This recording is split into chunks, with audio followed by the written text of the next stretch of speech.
Heavyweight boxing fans, what's the deal? Wait till you guys get up in here, man. It's fight week. Joshua Pulev. Also good undercard heavyweight fights also. Bacole taking on Kuzman, and then you got Huey Fury taking on Marius Wack. Alright. Wait till y'all get up in here, man. Y'all hit that like button on your way in. A little quick morning chop up session about this upcoming fight card. I'm gonna be making videos probably every day about this card, man, because I think Pulev and Joshua's intriguing matchup. Just, you just want to take one part of this, just trying to figure out which Anthony Joshua are we going to get on Saturday night. Are we going to get the Joshua, the Joshua that fought the way he fought the Povetkin fight, the Dillian White fight, even going into the first Ruiz fight? Or is what we saw from Joshua in his last fight, Ruiz, in the rematch, is that the new Anthony Joshua? Or was that style just specifically for the rematch with Andy Ruiz Jr.? So I'm curious to see, man, how Anthony Joshua comes out and fights Pulev, regardless of what he says in any type of interviews. Or I know there was something, I believe it was Eddie Hearn that came out and said he wants, or maybe it was Joshua, but a couple weeks ago saying that he want to come out and destroy Pulev. All right, and I seen Anthony Joshua's interview he did with Kevin Iole a couple days ago. And Iole was trying to ask him, and and I'm not a big fan of fighters overlooking their upcoming fight and talk about the other fighters. But I understand sometimes as a fighter, these guys give you the interviews. These interviewers, they ask you questions, so they'll ask Anthony Joshua about Tyson Fury and Deontay Wilder and all that. And I thought AJ did a good job of steering the conversation to Pulev, and not so much talking about Tyson Fury and Fury being the #1 heavyweight. All those questions that Kevin Iole was asking him in this particular interview, I like the way that Joshua kind of just brought it right back to Pulev, and that's what he should be doing, is focusing on the task at hand.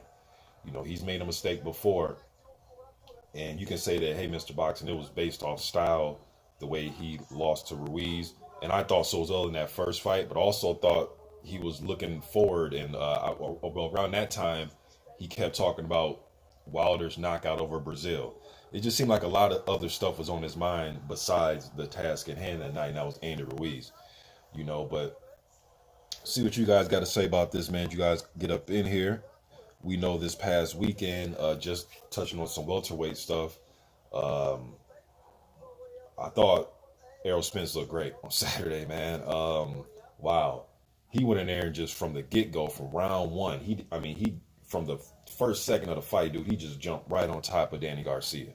He didn't give Garcia time to really think about anything, and then the space and room that Danny needed to counter, Errol was all over him, man. All over him. And I knew that jab was going to give Danny some problems. And after the fight, Danny said the jab did give him problems.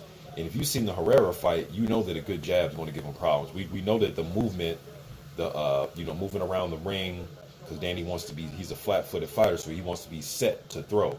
And if you move around the ring and then you add a jab on top of that, you're going to give Danny problems. And in Errol's case, he also has enough pop to where he'll make Danny back up as well. I thought late in the fight, like the last few rounds there, it looked like, to me, man, it looked like it was going on. DB, what's up, the Architect One? I'm going over the Spence stuff real quick, man. To me, man, it looked like later on in that fight, it looked like Spence got bored. Seriously, it looked like he was just bored of beating Danny up, man. It looked like Spence knew he probably couldn't get him out of there, but he was just beating the hell out of Danny, man, just scraping him for every one punch or every couple of counters that Danny tried to land, Spence landed like 4 or 5 or 6 on him, man.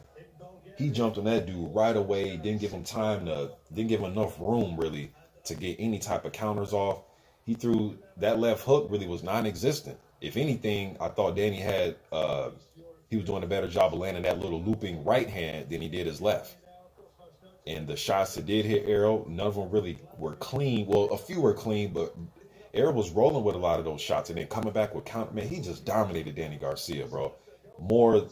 Much more thorough than Thurman and Porter. I mean, this was dominant.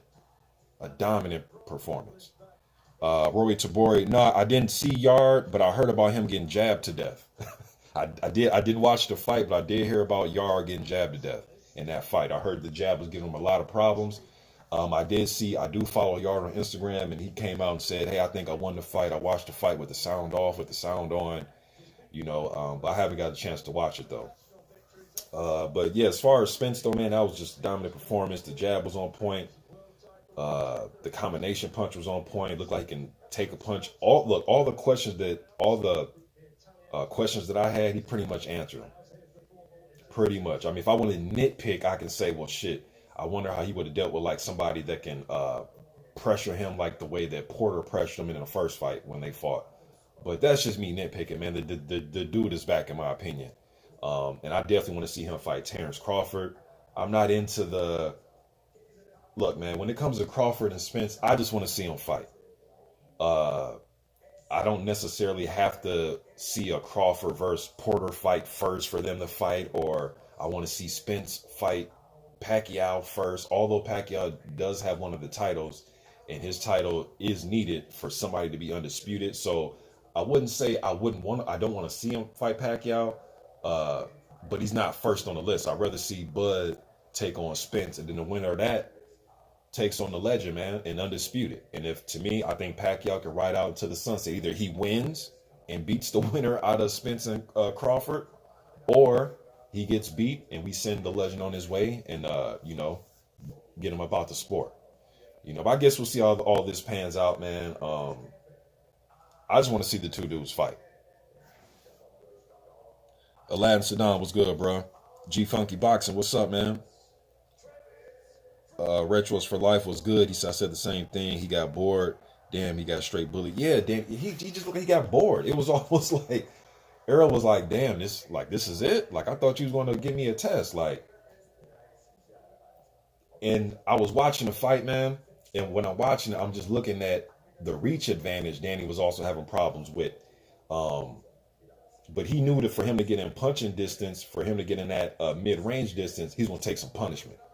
With Errol, man, you either got to be all the way on the inside to where you can make him smother his work to some degree, or be all the way on the outside. But that mid-range right there, and I know that's where Danny likes to operate, it was just a bad position for him, man. But that's my thought about that welterweight action that took place this weekend. Yeah, Retro, that's what he looked like. Like, and Errol started dancing a little bit. Errol, from what I remember, he's not really like a dancer in the ring, and no, he likes to, he's a straightforward, serious type of fighter. So when I seen him drop his hands a little bit and dance around, I'm like, man, this dude's bored. He's bored, man. But good performance by Errol. All the questions I had, man, were pretty much answered on Saturday. So moving forward here, we shouldn't be really bringing up the accident, in my opinion, at least. You know what I mean? Because I think everything was answered right there. You know what I mean? But maybe there's some other fans that have some more questions. You know what I mean? But me personally, questions answered. All right. Vinyl Pugilist, what's up, man? Now, it's fight week. Heavyweights, right? Anthony Joshua versus Pulev, man. Before I get to that one, Bakole versus Kuzman. This one right here, y'all, it may steal the show. And for those of you that haven't heard of these guys, just go look them up, man. I think their styles mirror each other. And their one loss is to the same person, Michael Hunter. And I thought Bakole had a better performance against Hunter, although he did get stopped. He made Hunter fight, and Kuzman got dropped as well against Hunter. Hunter's very underrated in my opinion, man. I only got a loss to Usyk at cruiserweight, but this right here, because Bakole, for a big man, he likes to throw his hands. He loves to let his hands go. So Kuzman is not going to have to go looking for him. All right, there's not going to be any movement that's going to give him problems. I think they're going to come right in the center ring and just bang. And I'm curious to see who's going to take the first backward step in that fight. Bakole loves to let his hands go. Kuzman is more of he likes to put the high guard up and wait it out a little bit and start winging left hooks and right hands. He wants to get close mid-range. Even for a guy 6'4", he doesn't really have the longest arms. I believe when I checked, Kuzman's reach is only like in the 70s, which is still pretty long, but it's not that 81, 83, 80, that 84-inch reach. you know, like an Anthony Joshua or Brian Jennings or Wilder or Fury, right? Speaking of Jennings, he's in AJ's camp. Um, then we got Fury versus Wack. Hughie Fury, man. I believe he had all his losses to the three Ps, right? Parker, Pulev, and Povetkin. My problem with Huey over the years, man, is I don't think he sits down on his punches enough. Now, I know they say that power punchers are born, and I get that. But if you're not even trying to have the proper technique to throw the power punches adequately, then we'll never know what you got. Now, I know Huey can move around. He can shoot the jab from the hip. He has quick hands. He'll make some fights debatable, even in his losses. I thought the Parker fight was a very close fight that I gave to Parker. I scored it 6-5-1 Parker, so it could have been a draw in my eyes. I didn't think Parker did enough against Huey. Huey was outboxing him from the outside. Huey has the ability to do that, but I've seen him get out hustled by Povetkin and Pulev, guys that are damn near what Povetkin is for. I think when he fought Huey, he was like 38, 39 or something like that. And Pulev is in his, 39, 38. You know what I mean? So can't get out hustled by older guys like that, man, especially when you're 24, 25 years old, and we're looking at you as the next up and coming thing. Lawrence Williams was good, bro. But Marius Wack isn't the type of guy that's going to out hustle you. Now, Wack didn't look that bad against Dillian White, and Dillian White was vastly out of shape for that fight, but that's not Marius Wack's problem. You know what I mean? But I think Fury's hand speed, I think his foot, just his movement around the ring, I think his hand speed will be enough to beat Marius Wack. All right, now can Marius Wack rewind the hand of time and give us one of those like the knockout he delivered against Christian Hammer back in the day with a huge right hand? I guess we'll see. And I'll always forget this, man, but if you guys go back and watch that Vladimir Klitschko and Marius Wack fight, there was little sequences in that fight where Wack was fighting Klitschko back. I mean, rough. He was roughing him up a little bit. But that type of activity from Wack is neither, it's kind of like it's on and off. He'll do that, and then he'll do the thing where he'll just put the high guard up and be a punching bag. You know what I mean? So, but I did see him training. Here on YouTube, he was doing some cross training stuff, and he looks like he's really grinding to get in shape.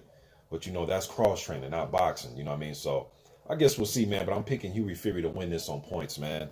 And I'll talk more about that fight. I'll talk more about all these fights going forward this week because I'm excited for this week, man. I'm super excited. Then we got Joshua Pulev. Before I get to that, I'm trying to think of any other under the radar stuff that's going on.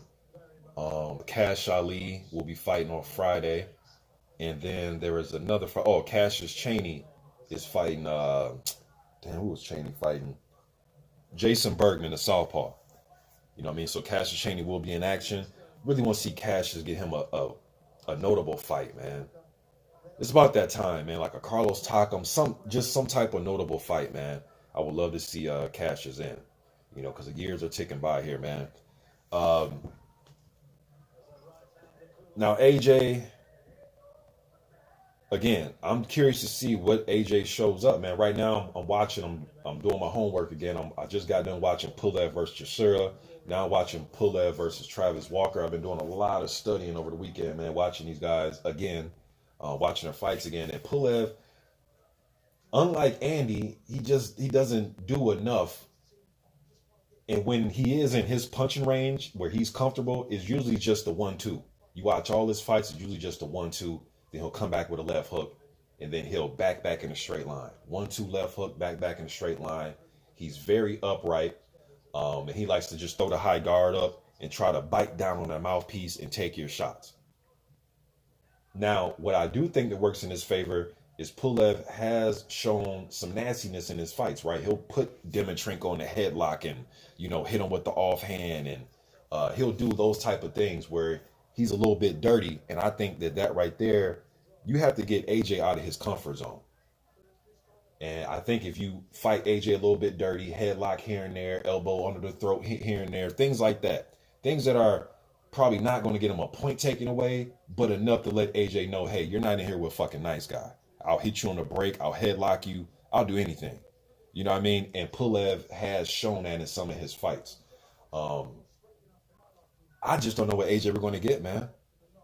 I really don't know. I'm not sure if that second Ruiz fight was just a fighter showing us that he's versatile, or was that a guy showing us that, hey, these athletic attributes that I have as far as my reach, my athleticism is good enough. You guys give me 1 second.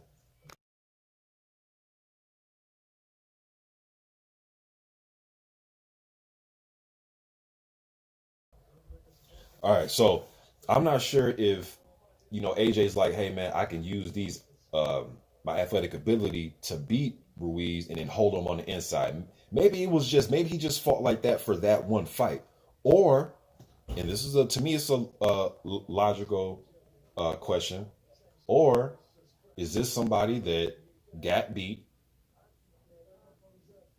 and now he thinks as if he needs to change up his style for the rest of his career? That's what I'm thinking. I'm just not sure, man. I'm just not sure. Now, do I think that Pulev has the hand speed and the balance and the coordination and the defense along with the chin fighting on the inside like Andy Ruiz? Hell no. I've always said this since I've been here on YouTube that Andy, I think, is one of the top 15-ish type heavyweights if he's in shape. Maybe not 10, but maybe well, with Andy, probably closer to like 7 years. I've been saying that with him. All right, so Pulev doesn't bring that to the table, but he does have a good amateur background. He was the Olympian. He actually lost in the Olympics to Oscar Rivas. Um, but just him being upright like this, man, and backing up in straight lines. One thing that AJ does like to do when he's at least the AJ I saw before the second Ruiz fight, he loves to throw punch. He loves to throw in combinations. He can throw long and he can throw short. That's what got him in trouble with Andy because he thought he can beat Andy on the inside, and Andy proved to be a better inside fighter than him. But usually when AJ is fighting bigger guys like himself, or, his height, weight like that, he's usually the quicker handed guy on the inside. And Pulev doesn't want anything with an inside fight. So with Pulev, either fight dirty on the inside. What do you mean, Mr. Boxing? While they're holding and clinching, waiting for the ref, use that offhand and hit AJ on the side of his head. Just get him uncomfortable. Let him know that he's not into that. This is a tough fight, dude. I'm not here to respect you and tap gloves and fight you fair. No, I'm going to be dirty. I'm going to use my jab and I'm going to just fight you. I'm not trying to box you. I'm trying to fight you. Kind of like what Fury did with Wilder. We got to fight the dude, incorporate all the things I just said and make it a fight. Everything's not a clean, I'm going to stand here, you stand there. We're just going to box each other. No, it's not always like that. Sometimes you are in a damn dog fight. I remember Manuel Stewart telling Lennox Lewis, you got to fight this motherfucker when he was talking about him fighting Tyson. All right? So sometimes, yeah, you got to fight this mother. You dig what I'm saying?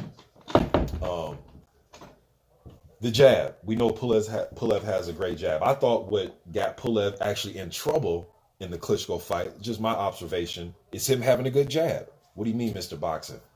I thought Pulev was out jabbing Klitschko early. He even buzzed Klitschko with a nice jab. I think it was the first or second round where he buzzed Klitschko. First round. My wife remembers it was the first round. Klitschko said, "The hell with this. I'm not gonna have a fencing contest no more. I'm gonna start leading with power shots." And that's when you see Klitschko doing his famous that lead left hook that he had one of the best lead left hooks I've seen of a heavyweight, especially for his size, where he would just kind of bounce, boom, bounce in with the lead left hook. Bounce, bounce, bounce. And when I mean bounce, he's bouncing side to side, back and forth. Side, and then boom, he come in with a lead right hand. AJ really doesn't fight in that rhythm. And it's crazy because that same left hook that I'm explaining, Klitschko was actually hurting AJ with as well. But the difference between AJ and Pulev, AJ was able to get up and finish out the fight. Now, I will say this.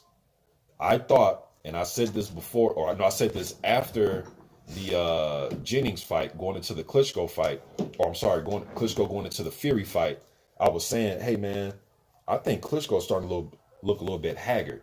In that Jennings fight, I think his best performance was the Pulev fight. I think that was his last good performance. I know people say no, his last good performance is the AJ fight in a loss. I think his last good performance was the Pulev fight. I think that was the last we've seen of Vladimir. You know what I mean? But that's just my opinion on it, man. Pulev really doesn't like to go to the body. Sometimes he'll scrape a little He almost reminds me of the way Vitaly used to go to the body with like these long. I wish I was on my bag to show you like these long body shots. You know, where like technically is not a technically sound way to throw a body shot, but they work for these guys because they have such great jabs and they're usually fighting other upright guys. But yeah, man, this moving back in straight line thing, I think is gonna get him caught. And I'm just not sure where AJ is mentally. Now I looked at his training camp. He has forgot the UK cat that's in his Fraser Clark. He got him up in there. Bryant Jennings. Who else I seen up in there? I want to say David Alliday was in his camp. So pretty much and we know Jennings has a very long ass reach. He has an 84-inch reach, man. I always get upset when I watch Jennings fight because he always wants to rumble on the inside when I think he just use his jab, man. But anyways, I can tell that AJ is really trying to implement bringing guys in that can, or rather implement the style of Pulev, and that's using a long jab and want to land a right hand behind it. But yeah, and I think Pulev should fight a little bit dirty the way he did against Dimitrenko. Rough AJ up a little bit, you know, and see what you guys are thinking. I'm not going to do everything in one little live, man. I'm just going to leave it here, and then tomorrow I'll pick it up again. Lance Meyer was good, man. He says, shout out from St. Paul. Yes, sir. Shout out to the Twin Cities. Let me go up real quick. The Architect won. He says, was at the fight. I was saying it was looking like high-class sparring late for him. Yeah, bro. It just looked like Danny just said, I don't want no more, really. And it just looked like, you know, Spence was just beating him down. It looked like Spence got bored to me late. Let me see here. Rory Tabori says, Bukole should win as he knows how to set up shots better. Yeah, sometimes he gets in a situation, bro, where he just lets his hands go. I mean, where it's just like non-stop. And kind of like Pulev and AJ, if Kuzma can catch him in between shots. And I think that's the way to catch AJ. Because one thing about AJ, he will plant his feet and let shots go. And that's one thing he's always going to do. It doesn't make him a bad fighter, but he'll always give you a chance to land back on him because he loves to hit. And guys that want to hit, there's a good chance of them getting hit back because they want to plant their feet and let shots go. And that's the best way to catch Joshua is when he's letting his shots go. That's how Andy caught him with that big left hook. And some people say, nah, Mr. Boxy, he was going for the kill. Yeah, but he also likes to plant and throw. The same way Povetkin was catching him. Anybody's ever really caught him has been when he's trying to let his shots go as well. And then he gets caught in between. Lawrence Williams says Vlad Sarenko is fighting Sunday, I believe. Just saw an interview with him. Shout out to Vlad Sarenko, man. Is he still being trained by James Ali Bashir? Hey, Lawrence, Vlad had it. Now I'm thinking about Sarenko. He had it tough his last fight. Who was that he fought his last fight, man, where he got buzzed in the first round? Who was that caught him in the first round? I forget, man, but yeah, Vlad got rocked in his last fight, man. My man Retros for Life says Cash is not being moved right. He should have been seen on a lot more undercards, and I definitely agree with that, man. Last I checked, I think Cash is with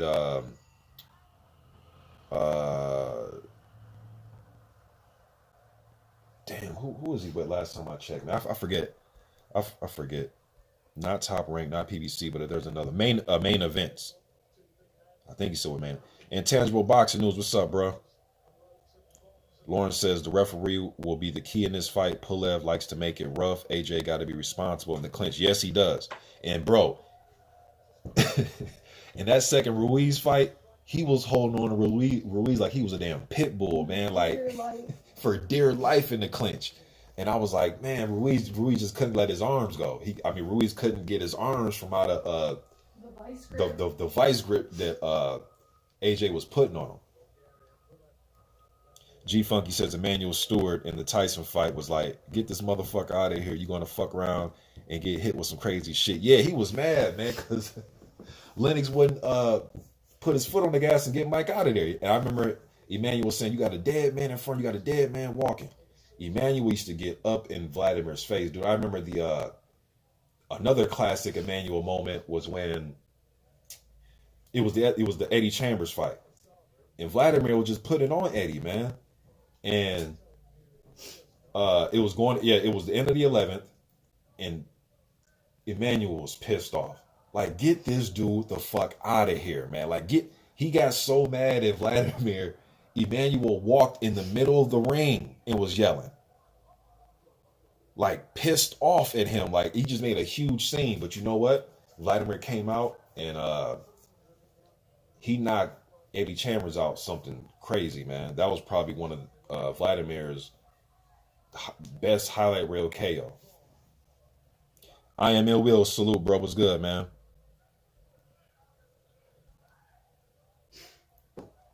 Underground Asylum. What's up? Yeah, I forgot that dude's name. Lawrence. That's his name. Pavlovlo. I forgot his name, but he Alan Gifford. What's up? But yeah, he caught Sorenko, man, and buzzed him bad.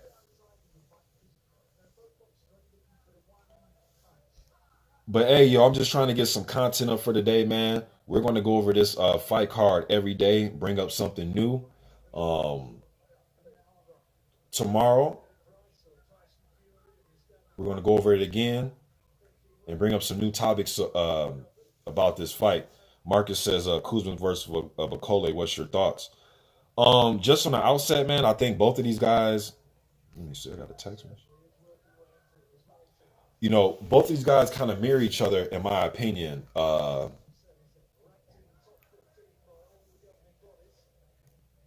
Marcus, both these guys kind of mirror each other, meaning that they like to come forward and throw punches. I think that Bakole, uh, to me, he moves more fluently as a fighter, but we know Kuzman has that amateur background. You know, he's not going to be intimidated of Bakole, but Bakole loves to throw his hands, and he's not. That dude doesn't fight scared. That's one thing about Bakole. He does not fight scared, man. He loves to let his hands go, and he comes to get people up out of there. He's not trying to jab, and all that, and he keeps that same pace up. You know what I mean? He'll put a high volume on you, and I'm curious to see will he just overwhelm Kuzman with the high volume, or where he start to get caught in between his high volume shots and start to get caught, because we know the more you let your hands go, the more susceptible you are to getting hit with something. You know what I mean? That's why AJ was a lot more calculated in his second fight with Ruiz than he was in that first one. You know what I'm saying? But hey, y'all, I'm gonna let y'all get on with y'all day. I'm gonna be back tomorrow with some more heavyweight boxing talk, man. Until then, y'all be easy. I'm gone.